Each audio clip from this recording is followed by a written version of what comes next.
Hey guys, today what we're going over is how to use an electrical troubleshooting board to teach HVAC apprentices HVAC electrical wiring, some component identification, how to read wiring diagrams, and then also to perform troubleshooting. So now we're going to get into it.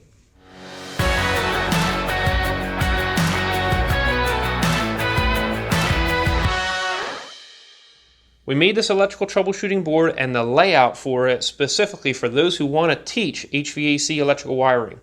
So we made the wiring diagrams, we made the measurement layout, and we also have all of our Packard model numbers posted over at our website at acservicetech.com, and we have the direct URL over in the description section below.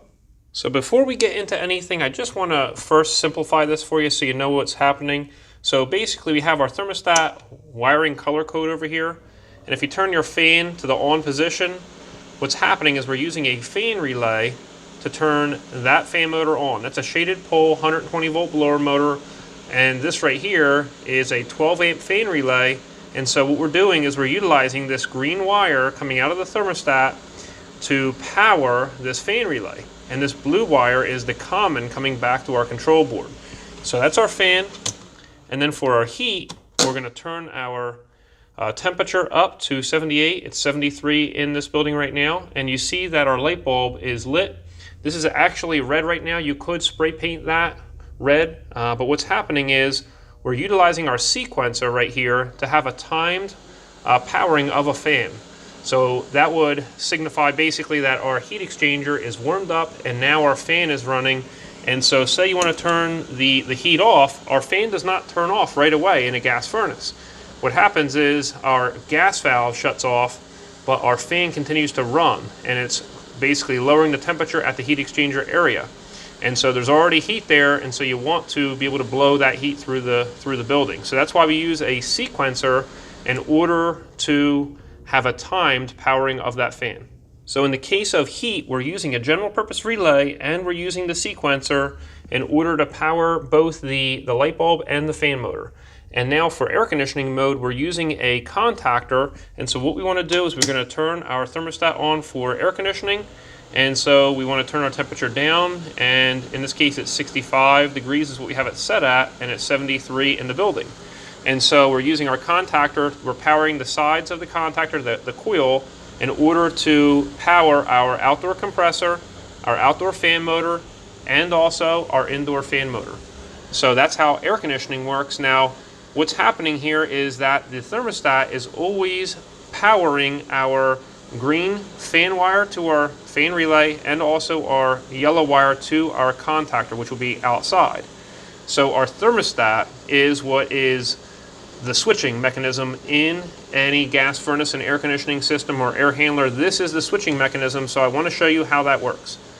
We'll turn this off right here, and then we're going to remove this faceplate. And we're using our Diversitech MagJumpers right here, or our Alligator clips, in order to jump out our thermostat terminals. So right here we can jump out from R to G. Now this is an older thermostat, and you see that we have our RC and R has a jumper inside the thermostat. Some may have just a dip switch or a program inside the thermostat, but in this case it's just a little jumper. And so we can jump from R to G, and so that just acts as a switch. That's all this thermostat is. And so we can do the same thing from R to W right there.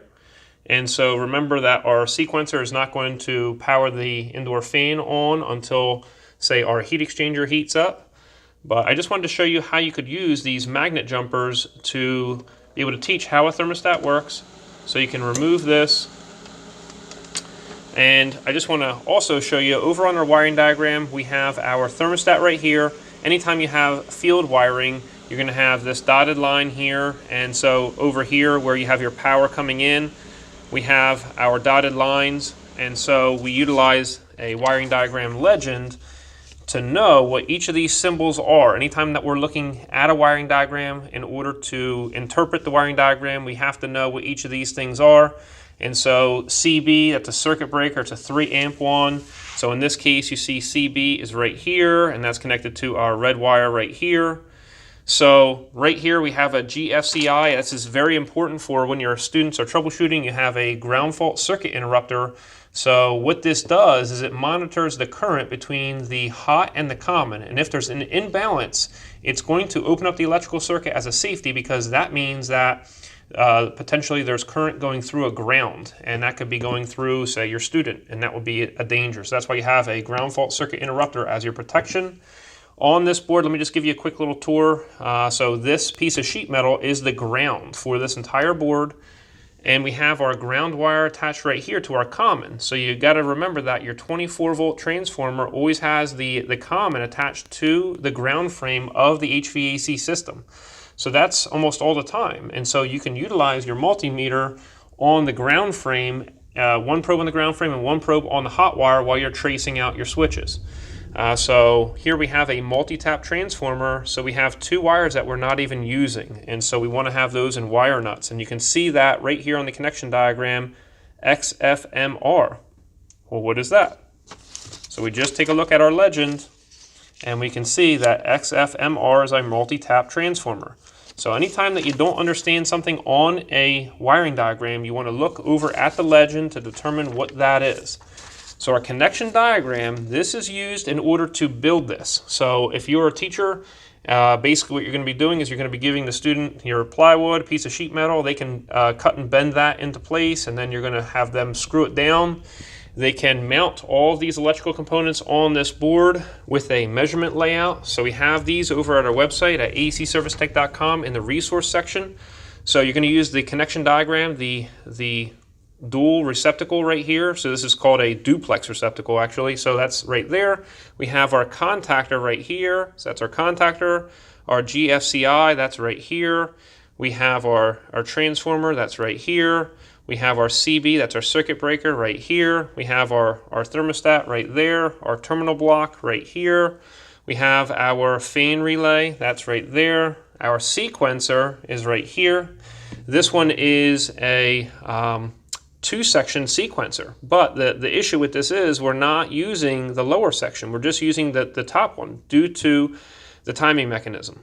And so you see on the bottom right here of the sequencer, there's a resistor. And so you look at your legend right here and you see there's a resistor. So you're heating up. You have a pan heater on the bottom. Anytime you send 24 volts in the bottom of a sequencer, you have a pan heater that's heating up a bimetal disc, and it's going to push up on rods, and that's going to connect one of these levels at a time, and then it's going to disconnect one of the levels at a time as it cools down. And so that's why you have right here a switch right here, and then you also see that it's based on temperature. The fact that this is open right now between this point, and that it's going to take a temporize for it to close, you can see that it's a close on temporize. And so right here you have on your legend close on temporize. So this is typically used for temperature sensors, but in this case we included it on the sequencer. Here you have a GPSR. Well, what's that? You just go right over to your legend, GPSR, general purpose switching relay, that's right here. This is a DP-DT relay, and that means that it's double pole. There's one pole there and one pole there, and then it's double throw. So it can throw either way. And so we're actually controlling two circuits on the switching part of this relay right here. So the simple little ones up at the top, we have our M, that's our motor, our light bulb right there. And so basically that's how you know what each of the components are. And on a connection diagram, you always have the color wires and where they're attaching to. So if you're going to be building this in the classroom, I would advise that you might start right at the thermostat, and you have the terminal block. So you might mount this, this, and this, and start wiring them. And we have our power wire into our contactor, maybe put your GFCI in. So you'd start off with those several components first, and then you would move on to your other components. Maybe you would do your high voltage electrical wiring next, or you would do your low voltage electrical wiring to each of these relays. Remember that this sometimes is called a sequencer relay, but it's really not. It has a pan heater at the bottom, so there is not an electromagnetic coil such as in the bottom of this one, and this one. Now, as far as a schematic diagram goes, a schematic diagram, in this case, is a ladder diagram. See the ladder, the two sides of the ladder, and right here you have each of the horizontal sections. the top part of this is going to be your high voltage, and then your lower section is your low voltage, signified by your 24 volt at your XFMR.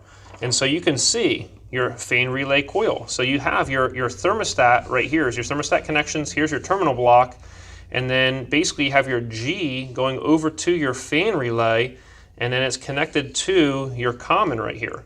And so that's right here. This is your fan relay coil, and here's your common. Your GPSR coil, that's located over in the lower section of this coil right here. Here you have your so that's your contactor, and there's another coil right there. So you see your Y connects to one side of the contactor coil, and then you have your common wire on the other side. And so there it is right there. And so this is just simply showing you how this operates. And over here, your GPSR over here, you have to power with your white wire right here over on the coil, and then you have your common over on this side, so that's going to complete the electrical circuit.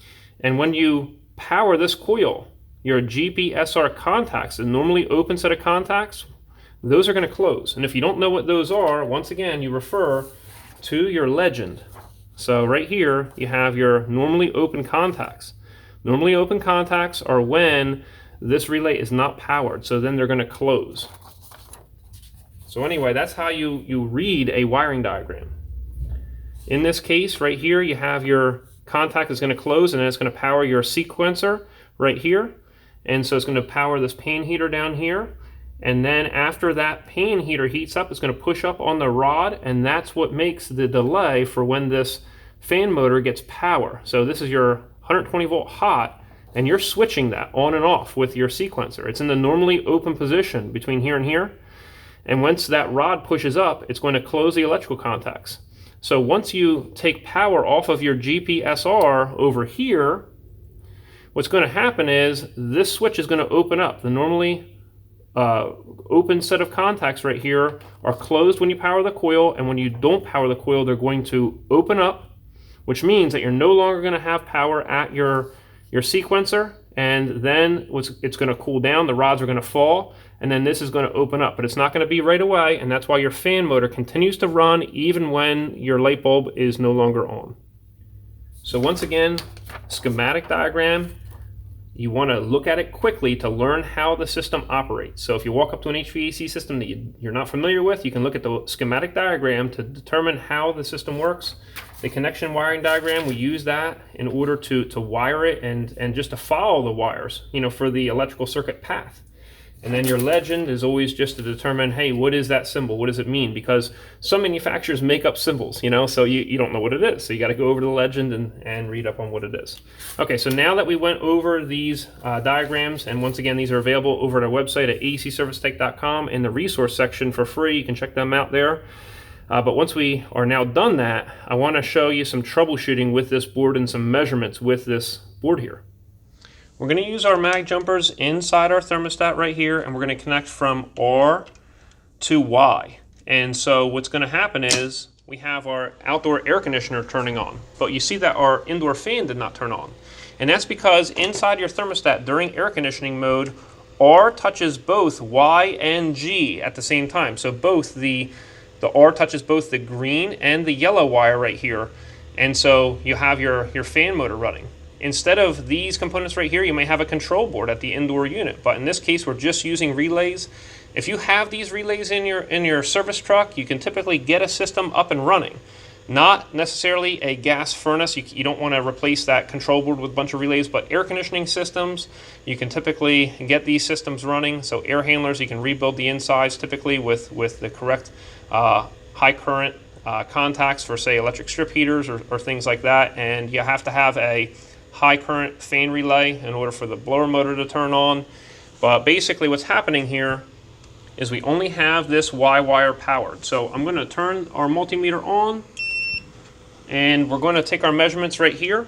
So if you're wondering, hey, why is my blower motor not on right now, what you can do is you can just place one probe right on the common, and then you can put one right on the G. And so you see you have no voltage, but when you put your probe onto the yellow wire, we have 27 volts. So you could follow that right through this whole board right here. And so we're right there, 27 volts. And so you can check your outdoor unit contactor right between here and here. I'm trying to shuffle around because it's difficult trying to get the camera here. So we got 27 volts right there. So 24 volts is actually going to be anywhere from, say, 24 to 29.5 volts coming from the transformer right here. So you see we got 24 volts right there. Now we can just put a probe onto the ground, and then we can put one on the hot. We're going to get the same reading, our 27 volts. And if we were to check across this switch right here, so we want to measure power in. So we have power there, and we have power there. So we've confirmed that our contactor is closed. We could also take a measurement across here to see if there's any potential difference, and we see that there's 0 voltage as far as a difference. If this switch was open, we would see a difference. And so you see we have 120 volts. Now, as well, we could take our hot, we can come down here onto the ground, and so you see we have 123 volts when we have our probe on hot and our ground. Now that's only if you have a good ground on your HVAC unit, which you should have. So you can take these alligator clips right here, and we can jump across from here to here, and you see our fan's going to turn on. So there's many opportunities here to show your electrical components operating and what a switch is doing, essentially. So these alligator clips can also be used at your terminal block over here. And so if we want to turn our fan on, we can just go from our green wire to our red wire, just like that. And so we use our alligator jumpers. Now typically on a contactor, you're going to have a cover on this. And you can press this down in order to turn your outdoor air conditioning on, but basically your cover can cover over that. There's a lot of troubleshooting that can be done for each student. So if you have, say, 20 students or 10 students, you can set some faults in these ahead of time. And so it could be at your crimp connector or under your contacts in any of these components. You could have a shorted out coil, but basically what I did with my students is I made sure that they never started pulling wires off. So they have to be able to measure it with their multimeter in order to prove that there's a problem. So let's just go ahead and set up a problem. So it's easy to shut this off. All we have to do is press our button right here. We can measure with our multimeter. And so we just want to verify that we have no power. And so we can put a piece of rubber between the contacts right there. Now I'm going to set up a troubleshooting fault on this board, and we're going to have to determine what that problem is. So this will be as if we're on a service call, and so basically we would want to turn on, say, the heat or the fan. We would ask the customer, hey, what's going on with this system? What's the problem? So we would do that first, then test the system like we're doing right now. We're turning the heat on. We want to make sure that the fan turns on and make sure that the air conditioning turns on as well. All right, so the heat works fine, so that's great. So we want to make sure that this is going to shut off just like it's supposed to shut off. And then after that, we're going to test our fan, and then after that, we're going to test our air conditioning. So that'll show us kind of which pathway to start looking for our troubleshooting problem. So we'll turn our fan on now. Our fan is not being powered, it looks like. Okay, so we see that there's a problem. And so let's now turn on our air conditioning. So now this right now, it's blinking, so that would mean it's going to be, say, a 5-minute delay. So instead of doing that, we're just going to pull this cover off. And so now we'll use our magnet jumpers to jump from R to Y in order to turn our air conditioning on. Remember that it's not going to turn on our indoor fan anyway. It's just going to turn on our outdoor unit because your thermostat normally connects R to both G and yellow. So since we're just connecting R to Y, it's only going to power this circuit over here for your outdoor air conditioning to turn on. So seems to be that our indoor fan is not running, and since we know that our sequencer and our general purpose fan relay are used for during heating in this wiring right here, we know that our issue is either at our fan relay, or it's our low voltage to the fan relay, or it's the high voltage going to the fan. And so what we want to do is we're going to start from here and move this way. So what we'll first do is we'll measure from our G to our ground, and we see that we do have 29 volts. Now let's just verify that we do also, yep, so 29 volts. Okay, so then we can move through our terminal block over to here, and then we can once again check on our ground, and we have just about 29 volts, and then we can check right here. And so we should have 29 volts right here, and we do not.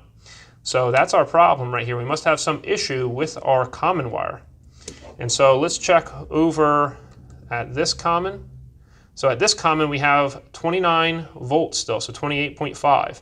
So there must be some issue with this wire from here to here, because we do have our 29 volts anytime that we're touching ground or our common. So our issue is right here. If our issue was not there, so it's in this wire right here, so let's just see, maybe it's, yep, it's an intermittent issue. So I don't know if you can hear that clicking or not. So that's a problem inside one of our crimp connectors. So we would go ahead and replace this wire or cut it and add on a new crimp connector. So we can see automatically right now we have our 120 volts through, and if we wanted to follow that, we could just put one tab on our common, and we could put our other over here, 120, 120, and then obviously our fan's running, so we do have 120 here, and we have our common over there, so we could measure 120 volt right there.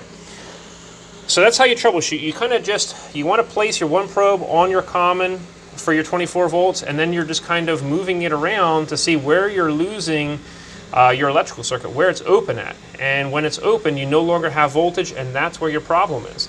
And so it could be maybe even just the component itself. If we had 24 volts right here, and we measured and we had 120 volts here, but we did not have it here, then that would mean that there's a problem inside our component. So if you want to learn more about troubleshooting any of these components, we have our general purpose relay, we have our sequencer, our fan relay, and contactor videos all down in the description section below.